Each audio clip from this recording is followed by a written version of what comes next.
Yarek stood on the scorched battlefield, his boots sinking into ash as the sound of laser fire rang in his ears. He scanned the ruined horizon for any sign of his squad. But all he saw were broken machines and fallen bodies. Dust and sparks filled the air, making it hard to breathe or see. Sweat ran down his face under his helmet, and his heart pounded as if it would burst. He gripped his rifle tight, knuckles white, each breath a battle against fear. Suddenly, a flash of movement caught his eye. Ahead, a small figure lay twisted on the ground. He squinted through the smoke to see an alien girl pinned under heavy debris, flames dancing around her. She wore a tattered uniform of pale blue metal, her hair a shimmer of violet light. Yarek felt a sharp pang in his chest. He knew he could not leave her there to burn. Without another thought, he sprinted across the open field, each step a risk of death. Laser beams cut through the sky above him, red lines that seared the ground. His armor took scorching blasts that left it glowing hot. With each hit, he felt a jolt that rattled his bones. But he kept running, driven by a stubborn hope. When he reached the girl, he dropped to one knee beside her. She looked at him with wide, fearful eyes. Yarek placed his hand gently on her shoulder and turned her face away from the flames. He used his arm as a shield, bracing himself for another wave of laser fire. The next blast hit him in the chest, sending pain that stole his breath. Heat and force pressed him into the ground, and he grunted as pressure crushed his ribs. Through the pain, he felt the girl trembling against him. He tried to move the debris with his free hand, but it was too heavy, so he reached for a small cutting device at his belt. Sparks flew when he activated the blade, and the metal groaned. He worked quickly, sweat and blood mixing on his brow. The debris shifted, and a second blast struck his side. Throwing him off balance, he gasped and pressed harder on the device until the last piece fell away. The girl pulled free. Her leg twisted, but her spirit unbroken. Yarek pushed himself up. Every movement a test of will. He helped her to her feet, his arm supporting her weight. She leaned on him, her breath shallow and fast. He could feel her heartbeat racing like a drum. Without a word, he guided her toward the nearest cover, an overturned transport hull that still smoldered. Each step was slow and painful, but neither dared to stop. Laser fire continued around them, lighting the sky in deadly bursts. Yarek's vision blurred from blood loss, but he forced himself to press on at the hull.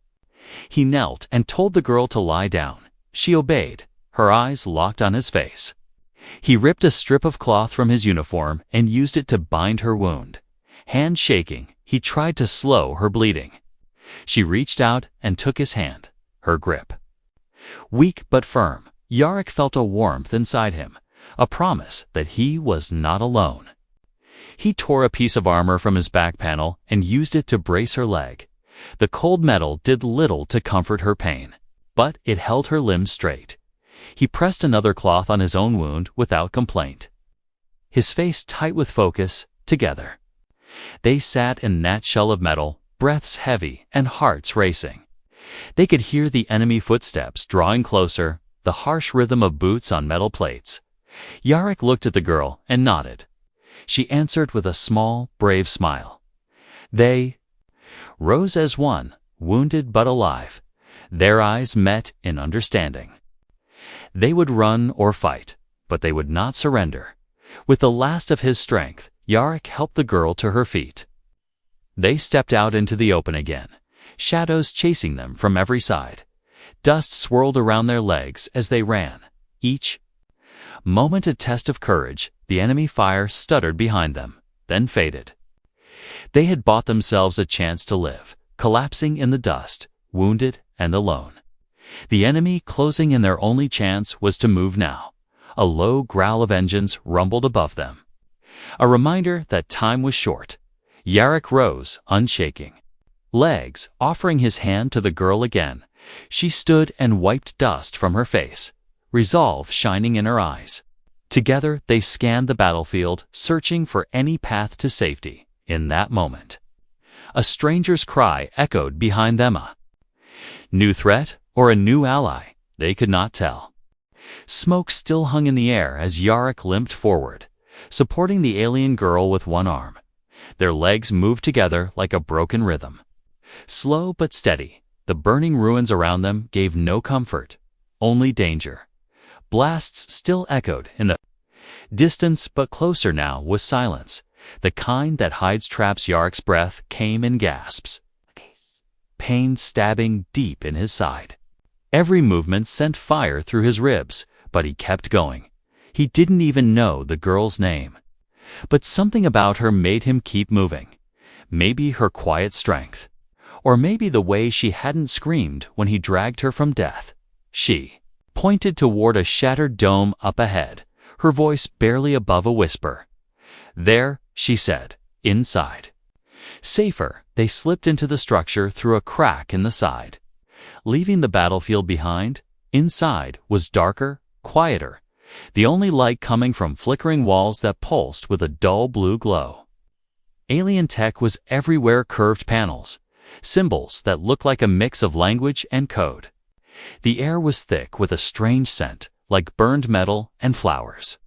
Yarrick helped her sit on a cold bench made from some crystal material, then collapsed beside her. His hands trembled as he checked the charge on his rifle. It was nearly drained. Useless if they were found. He leaned back, closing his eyes for just a second.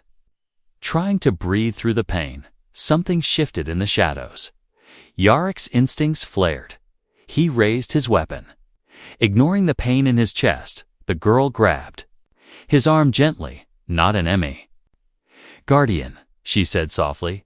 It watches a shape moved into view, tall and smooth. Like a machine carved from bone, it had no eyes, but seemed to see them anyway. It didn't attack, just stood in the corner, silent and still, watching. "What is it?" Yarrick asked, voice dry. "Protector of this place," she replied. "It listens to me, but not for long. We must leave soon." Yarrick looked at her properly for the first time. Her skin shimmered in the low light, like silver touched by moonlight.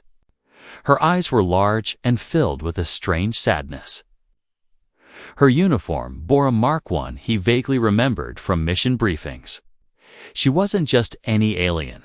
She was someone important. "Why were they trying to kill you?" he asked. She didn't answer at first, just looked down at her hands. Finally, she said, "Because I know what they want to hide." Yarrick didn't press her. They had no time for secrets right now, but part of him knew her truth could change everything. He tried to stand, but his legs almost gave out. She reached for him this time, supporting him just like he did for her before. They moved deeper into the ruins, guided by her memory and the soft lights on the walls. The passages curved strangely, like they were inside a living thing. At every turn, Yarrick felt eyes watching machines or something older. He couldn't say. A hallway opened to a wide chamber filled with water flowing along glowing lines. In the center stood a tall structure that looked like a throne. Cracked in half, around it were broken data cores, shattered tablets, and smashed weapons. She touched one of the cores, and it lit up weakly. A voice played, soft and strange, speaking in a language Yarrick couldn't understand, but her face tightened. As she listened, she whispered, this was their last message. Before the fall. Before he could ask what she meant, they heard movement, metal footsteps clicking against stone. Yarrick turned and aimed his weapon, but the charge was low. The girl pulled something from her belt, a sharp-bladed weapon with an electric hum. She looked at him, and for the first time he saw fire in her eyes. "I won't run anymore," she said. "Will you stand with me?" Yarrick didn't hesitate. He nodded, even though every muscle screamed at him to rest.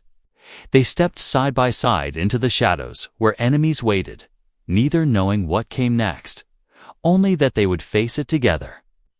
Wounded but not broken, hunted but not afraid. Their backs pressed against the cold wall, breathing heavy, hearts loud in their ears. The silence that followed the footsteps was worse than the noise itself. It meant the enemy was close watching, waiting, maybe even listening. Yarek's grip tightened on his nearly drained rifle, while the alien girl crouched low, her hand on the hilt of her blade, eyes sharp and alert. A few minutes passed, or maybe it was only seconds. Time felt strange in that place. Then, without a word, the girl touched his arm and pointed to a narrow tunnel behind the throne. It looked more like a crack than a passage, but she slipped through it easily. Yarek followed, each movement painful. The air tighter and colder as they went deeper into the ruins. The tunnel was narrow and sloped downward. The walls shimmered faintly, pulsing like veins. Strange lights moving through the stone like liquid. Yarek had seen many things since joining the off-world missions, but nothing like this. Whatever this place had once been. It was ancient and not built by humans. The girl led the way, careful and quick, but she kept glancing back to make sure Yarek was still behind her. She didn't speak much, but when she did, her voice was soft and low. "My name is Lyra," she said suddenly, without turning her head. "You saved me, human. I owe you everything." Yarek blinked. Surprised. "Name's Yarek," he replied. "And you don't owe me anything."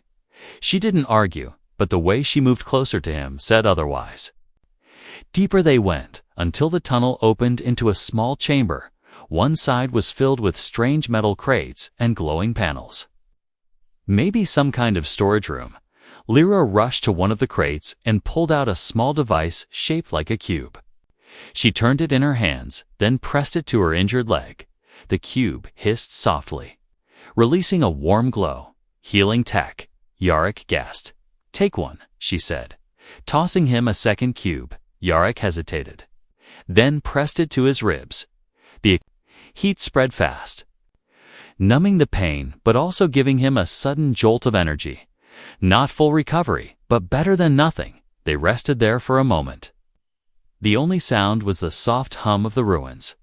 Yarek watched her, unsure what to say. There were questions. In his mind, what was she doing out there alone? Why were they hunting her? What did she know but he held back? This wasn't the time for answers, only survival. Lyra finally broke the silence. "There's a way out through the old tunnels below, but it's not safe. Not just machines, there are things in the dark, things that even the enemy avoids." "Things?" Yarek asked, raising an eyebrow. She didn't answer, just looked down, her face pale in the soft blue light that told him enough. Suddenly, a faint sound echoed through the chamber. Someone was moving above them, fast, and not alone. Yarek stood and helped her up. The rest was over. "Time to go," he said, and she nodded. They exited through a hatch at the far side of the room, down a spiral stair built from rusted, bone-like metal. The air got colder with each step, and darker too. Only Lyra's faint light from her blade showed the way at the bottom of the stairs. The path split into two. One was lined with symbols glowing red, the other completely dark. "Left," Lyra said. And they took the dark path. The walls pressed in, and strange whispers came from far ahead. Not voices, but something worse. Yarek's skin crawled. His human instincts screamed to turn back, but Lyra walked forward without hesitation. So he followed then. From the shadows, a figure appeared, tall, armored, and armed. Yarek raised his rifle and aimed, his heart thudding in his chest, but the figure raised a hand. "Human." The voice rasped, "You're alive." Yarek blinked, recognizing the voice. It was Sergeant Kelm, one of the scouts from his squad, badly injured and bleeding, leaning on a steel rod, but his next words sent a cold wave through Yarek's spine. "Orders changed. We're to bring the alien in. Dead or alive." Lyra stepped back, eyes wide, hand tightening on her blade. Yarek stood between them without thinking. "You'll have to go through me," he said. Kelm looked at him, confused, betrayed, then raised his weapon. And just like that, The alliance Yarrick had known crumbled in a single heartbeat. Kelm's rifle trembled in his hands, not from fear, but from hesitation. He hadn't expected Yarrick to stand in the way, not for an alien girl, not after everything they'd fought through together. The silence between them was sharp, heavier. Then the thick air in the tunnel. Yarrick didn't lower his rifle. His eyes locked on Kelm's. "She's not the enemy," he said, his voice steady. "She's running from the same ones that nearly killed us." Kelm's lip curled, his voice full of bitterness. "That's not what command says, Yarrick. They've put a bounty on her head, dead or alive. Doesn't matter, just bring her in." Lyra didn't speak, but her blade hummed softly in her hand. Already. Her breathing was fast, her body tense. Her trust in Yarrick had no words, but it was there, clear in her eyes. Kelm took a slow step forward. "You were one of the best, Yarrick. Don't throw it away for her." But Yarrick didn't move. "I'd rather throw it away than become like them," he said quietly. The moment shattered like glass. Kelm pulled the trigger, but Yarrick was faster.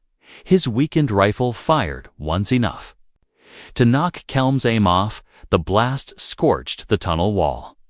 Just inches from Lyra's head, Lyra moved like lightning, her blade slicing through the space between them. Not to kill, but to disarm. Kelm's weapon clattered to the ground. His arm bleeding from the edge of her strike, he stumbled back, eyes wide in disbelief. "You'd fight me for her?" "She saved me too," Yarrick said. "And maybe she can save a lot more if we just stop trying to kill everything we don't understand." Kelm staggered, holding his wound, his face pale. He didn't say another word, just turned and limped into the darkness, vanishing as quickly as he had come. The tunnel was quiet again, but the damage was done. Yarrick knew there would be no going back now. He was a traitor in the eyes of his command. Lyra looked at him, her expression unreadable. "You didn't have to do that," she whispered. "Did it anyway?" He answered with a weak smile. "Let's keep moving." They descended into older parts of the structure where lights no longer worked and the walls were covered in thick roots and alien moss. The deeper they went, the more it felt like the place was alive, breathing, shifting, watching. Lyra suddenly stopped and pressed her hand against a stone panel. Ancient symbols lit up under her touch. The wall opened slowly, revealing a hidden chamber filled with dim golden light and strange machines. Some hovered, some lay broken, and in the middle of it all was a circular platform humming softly. "This is what they're after," she said. "A device that can shut down the enemy's command network. It's old tech, from a time before even my people. They think I'm the only one who can use it." Yarrick stepped closer, staring at the glowing platform. "Then why didn't you destroy it?" "Because." She hesitated. "Because it can also be used to control everything: drones, fleets, even mines. In the wrong hands, it's worse than war." Yarrick took a long breath, the weight of it all sinking in. "So what do we do now?" Before she could answer, a deep rumble shook the chamber. Dust falling from above. They weren't alone. Distant footsteps echoed from the tunnel they had just come through, heavy. "Many armed. We have to go," Lyra said, moving toward the platform. "But first, I need to take this offline." Yarrick nodded, raising his rifle again, eyes on the tunnel. "You do what you have to. I'll buy you time." She paused, looking back at him. Something more than fear in her eyes. "If I don't make it, you will." He cut her off. "I didn't come all this way just to lose you now." She gave a small, broken smile, then turned to the machine. Yarrick stood at the edge of the chamber, weapon ready, listening to the sound of enemies approaching. One last fight, he thought. One last stand, even if it cost everything. The tunnel roared with the sound of boots, dozens of them, maybe more, echoing louder with each second. Yarrick crouched behind a fallen column just outside the hidden chamber. His nearly dead rifle pressed against his shoulder. The glow from Lyra's machine lit the space behind him, but he kept his eyes forward. Watching the shadows twist into soldiers, his body ached, burns across his side. Ribs still cracked, but he stayed focused, hands steady. If they reached Lyra before she finished disabling the device, it would all be over. She'd be captured, or worse, and the weapon would fall into the wrong hands. Lyra, inside the chamber, was a blur of motion. Her fingers moved across glowing panels, tracing ancient symbols with precision and speed. The platform beneath her pulsed, faster, brighter. Her voice whispered to the machine in her own language. Her tone steady, but Yarrick could hear the strain. She didn't have much time. The first enemy came into view, a drone soldier with armored legs and a plasma rifle fused to its arm. Yarrick didn't wait. He fired a single shot straight to its head. The blast cracked its visor and sent it collapsing with a hollow thud. But yet, that shot lit the tunnel with energy, revealing his position. 5 more came charging, weapons up. Yarrick rolled behind another block of rubble as plasma fire scorched the wall he had just been leaning against. He popped out and fired again, too. More enemies dropped, but the rifle hissed empty, drained. "Lyra," he shouted, "attained another shot. We're out of time." Her voice came back, calm but rushed. "Almost done. 30 more seconds." Yarrick scanned the ground, heart racing. He spotted a fallen enemy, organic, not machine, a standard soldier. He sprinted through fire and dove behind the corpse, tearing the rifle from its grip. The moment he turned back, a bolt grazed his arm. Burning cloth and flesh, but he didn't stop. He fired the stolen rifle in short bursts, cutting down 2 more targets. He was buying seconds, and that was all she needed. Inside the chamber, Lyra pressed her palm against the device and closed her eyes. The machine read her energy like a signature, pulses syncing with her heartbeat. One final code flashed across the interface. Then the light vanished. All went still. Even the hum beneath her feet. Yarrick heard it too, in silence, followed by a strange electric snap that echoed through the tunnels. And then, nothing. No more marching, no more fire, just quiet. Lyra staggered out of the chamber. Pale and shaking, "It's offline," she said. "I burned the core from inside. No one can use it now." Yarrick didn't smile. Didn't relax. He knew. "Better, then they'll kill us both for making it useless." As if on cue, a voice boomed from the far side of the tunnel. "Drop your weapons and surrender." It was human someone from Yarrick's command. Multiple soldiers in combat armor stepped into the fading glow of emergency lights. Rifles aimed, fingers ready. Yarrick stepped in front of Lyra and raised his weapon slowly. "Not going to happen," he said. "She's under my protection." One of the commanders stepped forward, helmet off. A scar running down her cheek. "Captain Vorn." She looked at Yarrick like he was already a corpse. "You've disobeyed direct orders, aided an alien fugitive, and destroyed a high-value target. This ends now." Lyra reached for her blade, but Yarrick stopped her. "No," he whispered. "Let me talk." He looked at Vorn, eyes steady. "You want to shoot me? Do it. But ask yourself, why were we ordered to kill someone trying to stop the war?" She didn't answer. Her gaze flicked to Lyra, then back to him, her jaw clenched. The soldiers behind her were silent, waiting, unsure. Then, from behind the human troops, a distant explosion rocked the tunnel. Another group was arriving. This one not human, not friendly. Lyra turned sharply, her face pale. "They followed us." Yarrick looked back at Vorn. "You want to live? Then help us. We're on the same side now, whether you like it or not." For a long second, no one moved. Then, slowly, Vorn lowered her weapon. "Fall back." She ordered her squad. "We're not dying here." Yarrick exhaled, pulling Lyra close. "You okay?" She nodded, barely, for now. But they both knew this was only the beginning of something far bigger and far more dangerous. The ground shook under their feet as the second explosion thundered behind them. Loose rocks raining down from the ceiling, the tunnels were collapsing. But not from age. Something massive was coming. Something alive.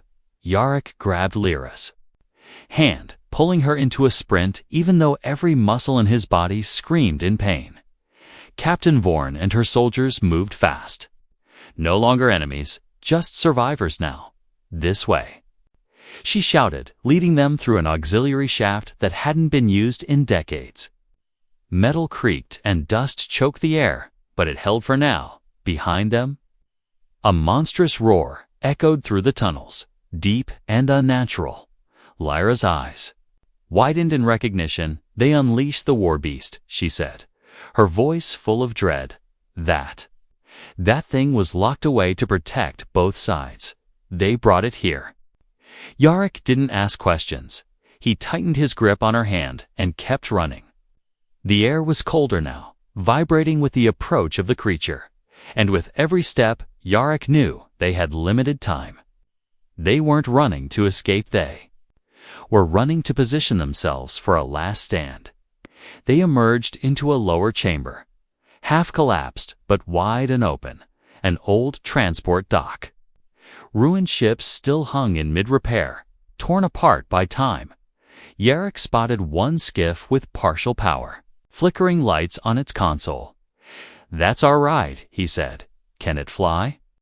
Lyra dashed to the controls while Vorn's troops formed a defensive line at the only entrance, rifles up, sweat dripping from their brows.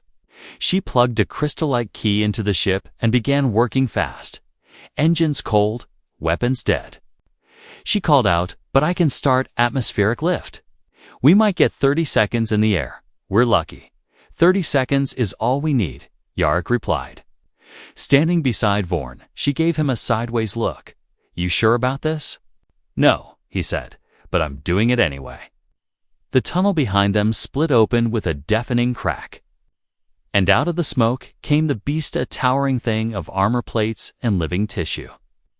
Standing on four-clawed limbs, its eyes glowed. Yellow, its body part machine, part nightmare. It roared, and the very walls trembled. Fire. Vorn shouted, blasts lit up the chamber, plasma bolts hammering the creature. But they barely slowed it down.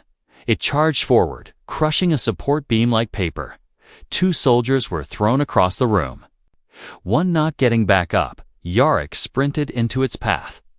Tossing a charged grenade beneath its front leg, the explosion made it stumble.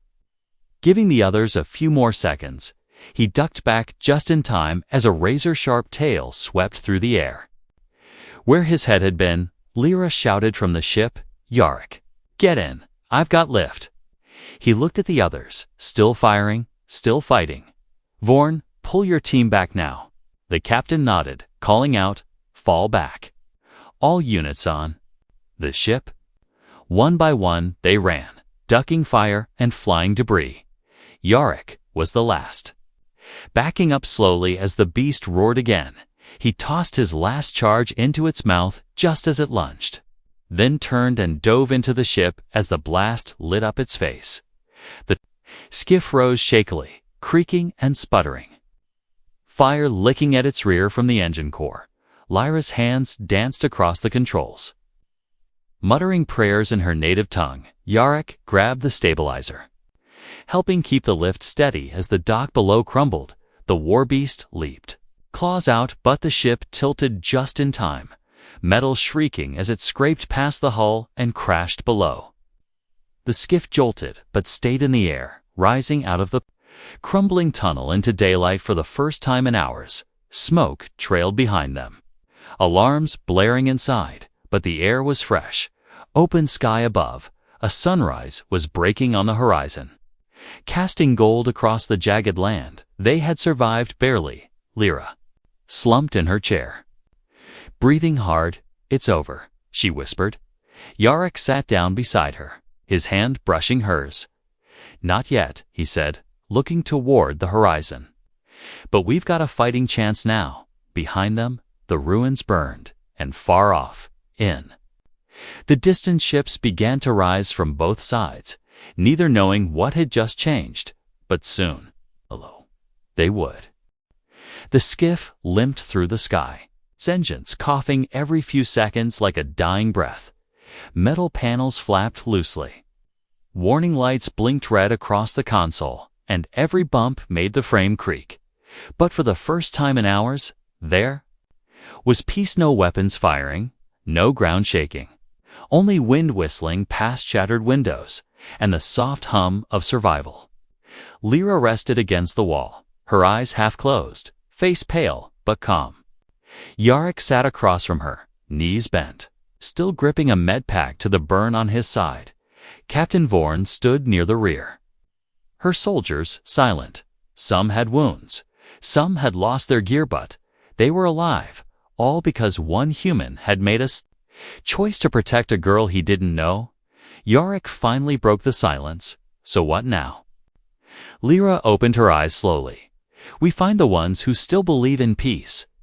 There are leaders on both sides who never wanted this war. I know where they are hiding. Vorn raised an eyebrow. You're talking about the Unity Coalition. That's just a rumor, old diplomats clinging to fantasy. No, Lyra said, voice firm now. They're real. And with the device destroyed, they may be our only hope to stop the bloodshed before someone tries to build another one. The ship hit. A sudden gust, and Yarrick grabbed the edge of the seat to steady himself. Do we even have enough fuel to make it? Lyra stood, wobbling, and reached into her pouch, pulling out a small crystal with pulsing blue light. This will power us long enough to reach the neutral zone. It's not much, but it's enough. Yarrick took the crystal and plugged it into the ship's damaged core. The energy flared bright, and the engines hummed smoothed. The ship stabilized, rising higher, cutting through clouds like a blade through mist. They flew for hours in silence, the sun eventually fading behind a wall of purple sky. Finally, far on the horizon, lights appeared, soft golden towers rising from a crater carved by time and peace. This was no city of war, no military base. It was something else. Yarrick looked out the window and whispered, "We found it." Lyra nodded slowly, her eyes wet with relief. Home, or something close to it. As they landed, figures emerged from the glowing entrance, both human and alien, standing side by side, waiting, not with weapons, but open hands. They had heard the signal Lyra sent before the system was shut down. They knew something had changed. Vorn stepped off the ship first. Helmet in her hand, her soldiers followed, cautious but quiet. Yarrick and Lyra walked side by side, dirt and blood still clinging to them, but heads held high. A tall alien woman stepped forward, dressed in gold and silver robes. Her voice was warm. "You destroyed the weapon," she said to Lyra. "They'll come for you now." "I know," Lyra answered, "but I'm not hiding anymore." The woman looked at Yarrick next, her eyes scanning him from head to toe. "And this human, he took laser fire for you." Lyra didn't smile, but her voice trembled slightly. "He did more than that. He believed in me when no one else would." Yarrick didn't speak. He didn't need to. The moment said enough. Later that night, as healing machines hummed quietly and warm lights filled the shelter, Lyra sat beside Yarrick near a window, watching stars blink across the black sky. "Back in that tunnel," she said softly, "I thought you were a fool for risking your life for me." Yarrick chuckled, wincing at the pain. "I was." She turned, her head, eyes shining. "But I'm glad you were." He looked at her, truly looked past the alien features, past the war, and into the person she really was. "Worth the risk," he whispered. And in that fragile moment, on the edge of two worlds learning to trust again, neither of them felt like outsiders anymore.